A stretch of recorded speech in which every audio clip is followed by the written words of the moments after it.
landing them over near Winchester, and that's where they're based these days, and they've got some great wagons that they use very much on a commercial basis. This one would be a great way to actually travel, maybe actually taking the guests along to the wedding, perhaps taking them out for a day at the pub, perhaps out for a picnic drive at this time of year as well. So lots of occasions that a horse-drawn vehicle can be used for. We're going to see one or two others as the day progresses here. See there that on the back of there we've got the indicators in position there, so obviously nice and roadworthy for the 21st century. So the two that Nessie's driving, they are Leo and Bear, so again two of the Suffolk breed, the oldest and the rarest of our heavy horse breeds, going back into the middle of the 1700s. There's one farmer who actually bred a horse that became known as Thomas Crisp's Horse at Ufford, and he's actually the father of all of the Suffolks alive in the world today. But as I say, they are the rarest of our heavy horse breeds, not many of them left, only about 300. Now Ness, if I can just ask you to come into the middle, because we've just got Woody and Digger. Charlotte, can you also just come into the middle? Woody and Digger just coming around the outside there. So just quite extraordinary. Managed to buy two pubs, such great style and such great matching pair as well. So well done, Graham. Give Graham, Woody and Digger a big cheer there, as I say as well. Oh, sorry about that, everyone. Let's say well done, Woody and Digger. They deserve that round of applause as well. So, Ness, at the moment, he's out here in decorated harness, so he's really dressed up for a very smart occasion. Imagining here that Harvey would have been going out to do a day's work. Well, if he was going out wearing this harness, it must have been a special day, because there's a lot of brass fittings there, you can see there. Charlotte's done a great job of preparing the harness, all gleaming beautifully, and a wonderful bit of brass finish there, with quite a few straps additional to the harness that will be necessary, as we see there with Leo and with Texas and Baron just coming along behind there, Leo and Bear out in front with the wagonette. So just that little bit of extra addition there. So we'll have to go back to the era when they worked with. And they save a few shillings from their weekly wages and just putting that to their collection, if you like, to actually buy another piece to adorn their harness. And come high days and holidays, perhaps even some special Sundays as well during the year, they would take their horses out, perhaps in a parade or perhaps to the local fete. You know, but they would have taken their horses out, they'd have dressed their horses up for the occasion. So imagining there that Charlotte's done just that with Harvey here today. So Harvey with Texas and Baron with their manes and tails plaited up beautifully as well. But for the moment, it actually lets us appreciate the lovely manes those two have actually got. And we've got one there with the lovely flaxen mane and tails, and that lovely light champagne colouring of those two. So it's been a great treat to actually have them out here. As I say, they've just come out here to fill in this gap that K9 Partners have left here today. So just a nice way of actually filling in that time just to meet these. We've actually got little Ed coming back now with Sam Brown, who's our 14-year-old whip, just coming back in with Ed the cob. And his father Daniel riding on the back there just in case there are any problems. So everyone realised that, so just coming to line up in the centre once again. So we'll just let young Sam come in and join us. He's just been out going round the park, so he'll probably be glad to get back. I'm glad to see Daniel still there, because that's not the nicest to be allowed to just graze away there merrily while Mark and Brian go about their business down there. You'll see Mark's using rope, and all the rain and the mud that you can imagine they would pick up out in the woodland area. The rope is much better, much safer, doesn't slip. Thank you. No. You're getting presumptive now, dog. So Mark's just going to take that timber arch out now, then he's going to come back for that forwarder there. But as you can see, Max made light of that really, but just underlining once again the great rapport that builds up between the man and horse, but also just how quickly the horses actually pick up what's expected of them. He's just pointing down now. I think Mac knows exactly what Mark's going to ask you to do. There you are, I think turning in tighter than Mark would have asked you to do, because the horse knows exactly what he's got to do. So backing up now between those two shafts, which are just lying on the ground at the moment.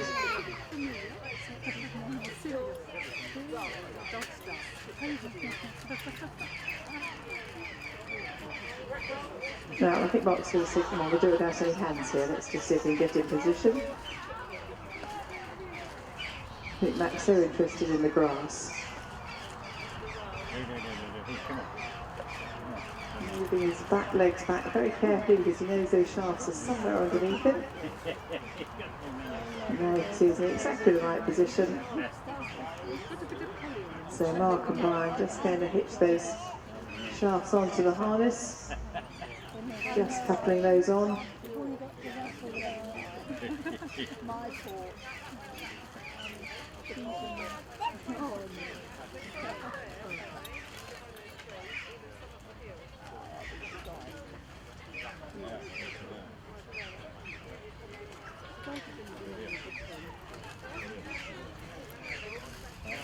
There we are, so just getting there. Look at those 100 birdies up there after my mum's food.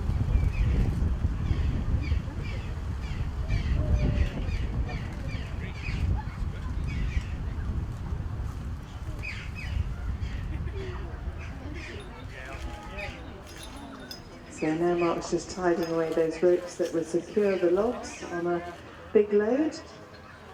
Just making sure those don't get in the way. So at the end of the day we have to imagine that Mark and Mac have actually had a long morning working out in the woods. They're now taking their load back to the collection point where the lorries will no doubt come and collect these logs to take them away to the pulping mills or wherever they're going to be used, whichever sawmill. So I say they just actually can now take that load away to that collection point. So Mac's last part to play in this. Bearing in mind that's about a tonne that Mac is pulling there. He's certainly making light of that at the moment as well. Thank you, Mark.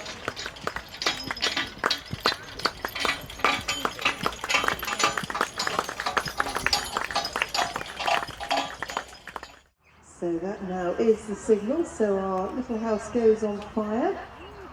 And before too long that will be ablaze.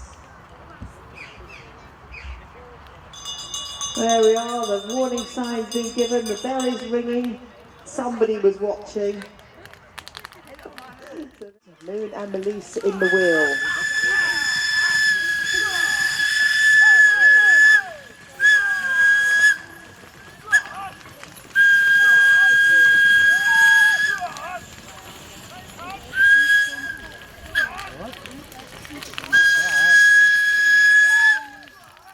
200 gallons per minute at full tilt here.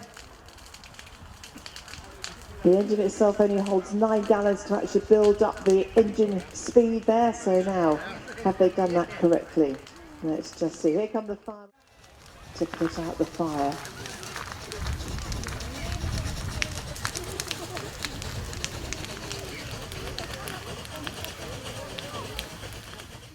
There they are, the fire is out. They're just going to show us how effective that pump is though. So be what you may, just get a little bit of spray off that water pump. Particularly if they aim it at you, you certainly will get a bit of spray. Well, that looks a bit better now. It looks like it's out properly now. Our efficient fireman.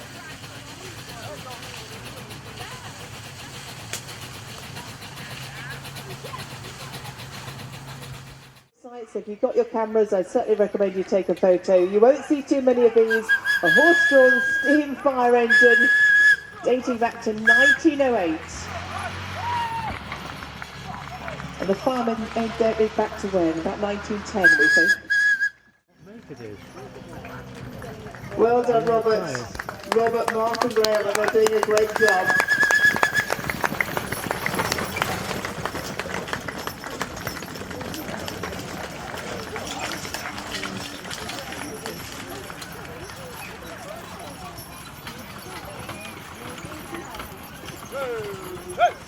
So there we are, we can give them a big cheer. Come on, ladies and gentlemen, a big cheer there for the St Giles Fire Engine, Robert driving, John, Mark and Graham, the firemen. Well done to them. And well done, Moon and Melise, Axel and Anna, the 4 horses too. Well done to them, doing a great job for us. So thank you very much to them. Alan, our arsonist out there as well, doing his job. Jonathan actually farms over at Belhurst Farm, so not too far away from us here. As you hear Manny and Rodan having a chat to one another. So they're coming out into the room. We've got a few. Philippe Doon, who is a French gentleman, he's a client of Attelage Normandy, who very kindly allowed them to bring it here today. Now he was hoping to actually come over and with the vehicle, but he's sadly not been able to be here with us today. But nonetheless, a lovely looking vehicle that we can see through Attelage Normandy. I know they actually supply it in all sorts of colours, so if blue's not your chosen colour, you can actually have it in any other colour as well. So it's certainly very versatile in their approach to actually delivering the goods that we might want. Now you might say, why are we looking at these horse-drawn vehicles? Well, as I say, they come from France, these vehicles, and of course the French certainly do an awful lot more horse driving than we do in this country. We tend, of course, to have the problems with the roads these days, and in France it's not quite the same in the rural areas. They still very much rely on horse-drawn transport. So as you can see, these two exceptional vehicles, a little bit negotiating through that obstacle that the team have actually built there with Jonathan. But meanwhile, as I say, we've got Kate out here driving Manny. Go out for a picnic, you could go and make deliveries around the farm. I think a lot of purposes can actually be used by that vehicle that Kate's driving there in the corner.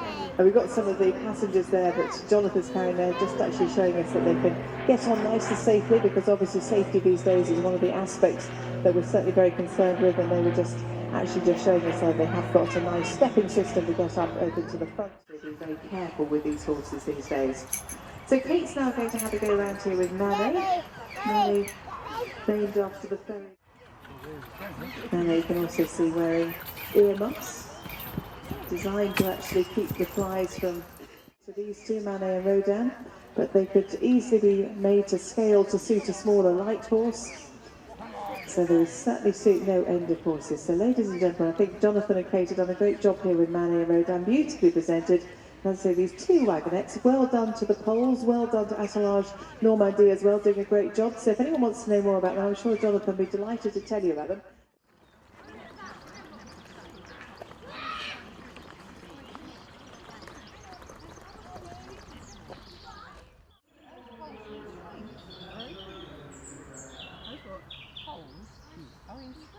What do you mean?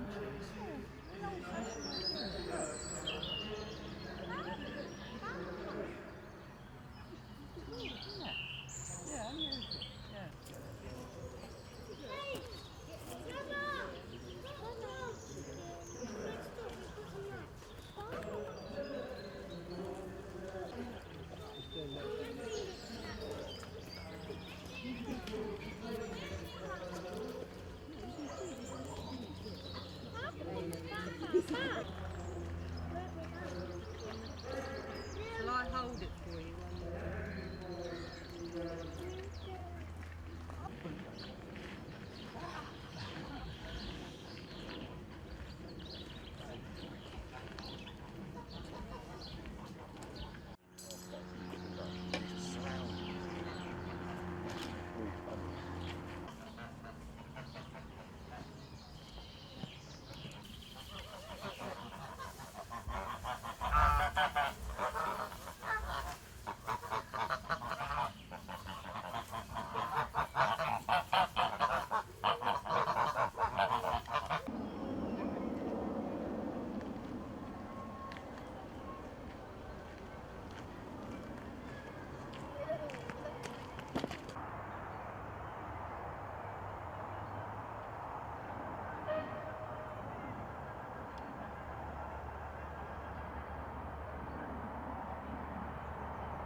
We went out walking at standstill. We could do that. Like, are you all right to drink, or are you having another coffee, or?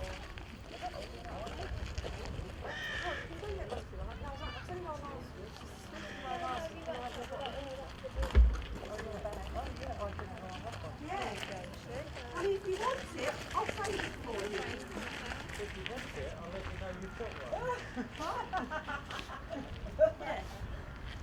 Yeah, I should have said it really.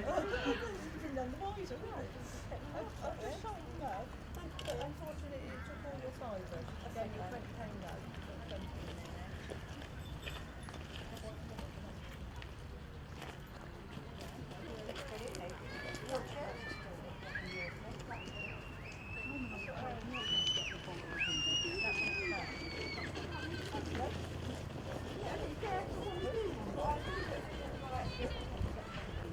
No, you don't want that. This chap, that's a tawny owl. It's the grey favourite one. Yeah, because it's that greyish colour. Did you see the bird? Right down. And it said underneath, the male is the one. You're looking at the owls and the birds. And you'll notice he has his head lower than the female because she is the more dominant, aren't we? Yes. Quite right.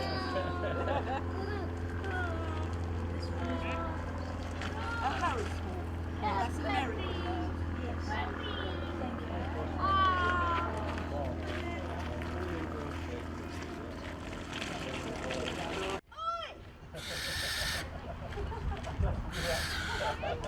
Now I'll hide. I can't stand seeing kids vandalising trees. Another thing that makes us I love angry is trees. we've got ponds near us with ducks, and the amount of kids that chase the ducks, or they let the ducks off.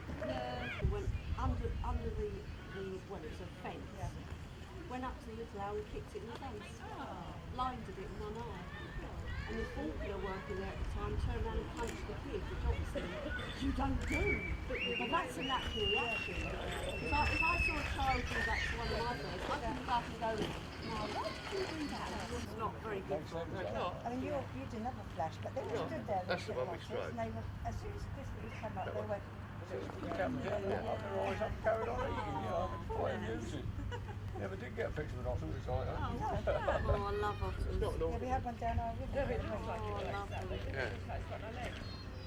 Well, I love most things. It was definitely healthy. I think to me, oh, nor could my neighbour's got geese and ducks and a few chickens, and because I have to walk past them when I go to exercise my birds, and I said to her, "Do you have 4 geese?" And she went, "Yeah." Going this way. I went, "What happened to all of these?" She Look went, round this way, Dee. and I went, Doing it. "Mel, how can you eat something you've had a relationship with?" Yeah, be like you dog. She said, "Well, it was the two."